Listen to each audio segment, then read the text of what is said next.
Hello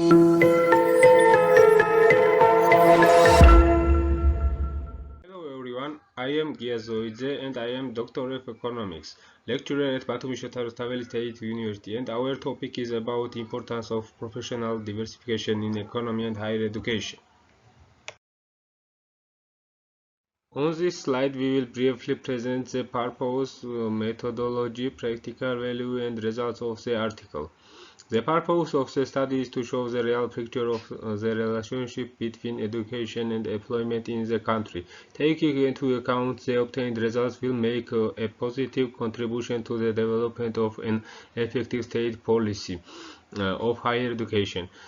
What about methodology? In order to determine the orientation of educational activities, a quantitative study of student satisfaction with higher education was carried out using the sample size method.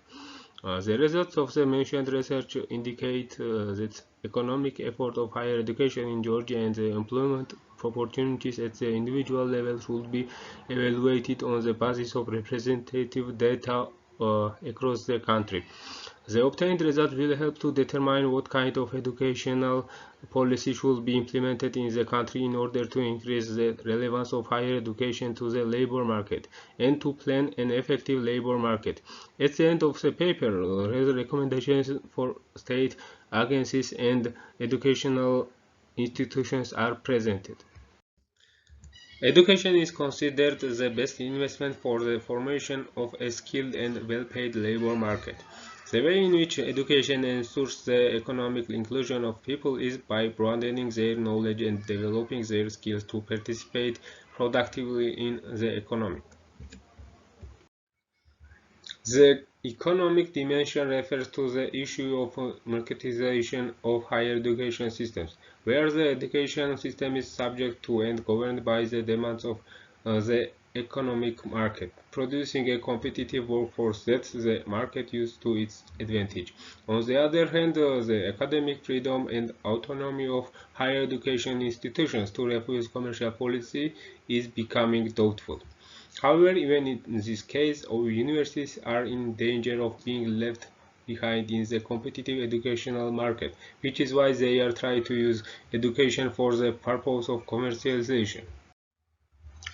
Regardless of the criticism of the marketization of knowledge and education, a number of empirical econometric studies confirm the existence of causal relationship between education and economic growth at both the macro and microeconomic levels.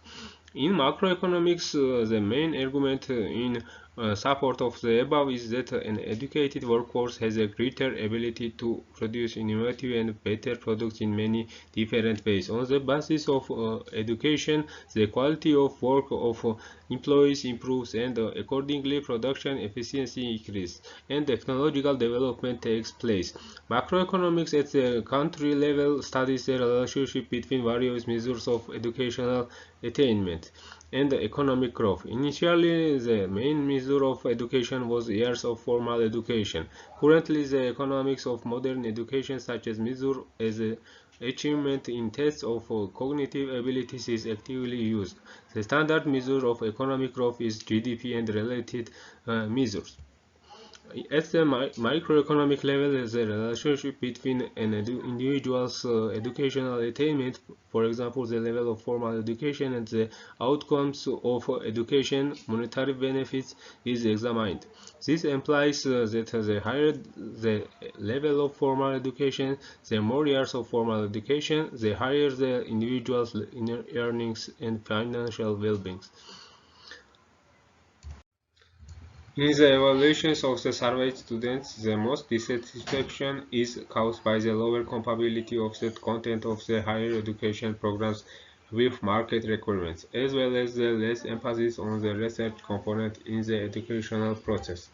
39% of students surveyed in public universities believe that curriculum does not correspond to market requirements, and 28% of master's and doctoral students say they never participated in research. As shown in Figure 1, according to our research on the question what factors hinder you in the employment process, we got the following results. 47% believe that lack of work experience is the main hindering factor in employment.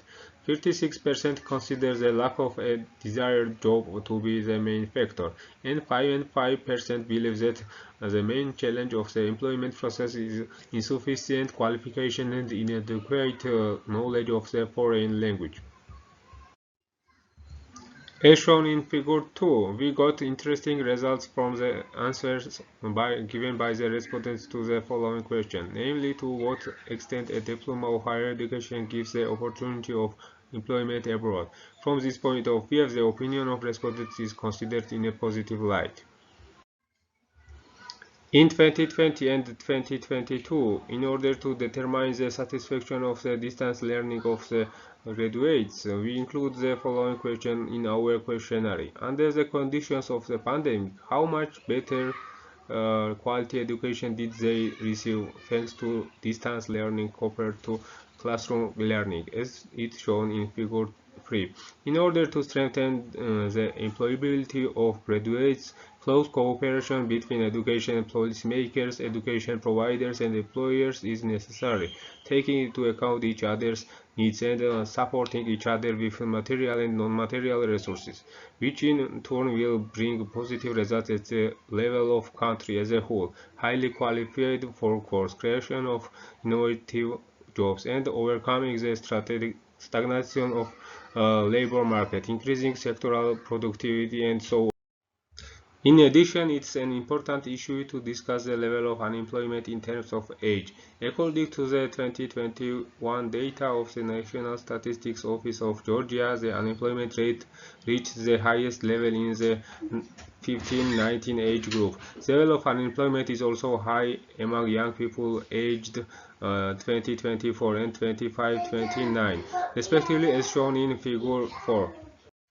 And what we can say about the main challenges of the Georgian higher education.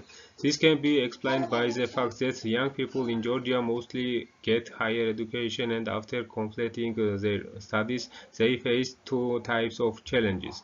First of all, there is no demand in the labor market for the professions they have mastered, and their qualifications and work experience do not meet the requirements of the labor market. However, this category has a high rate of friction in unemployment, as young people need more time to find the desired job.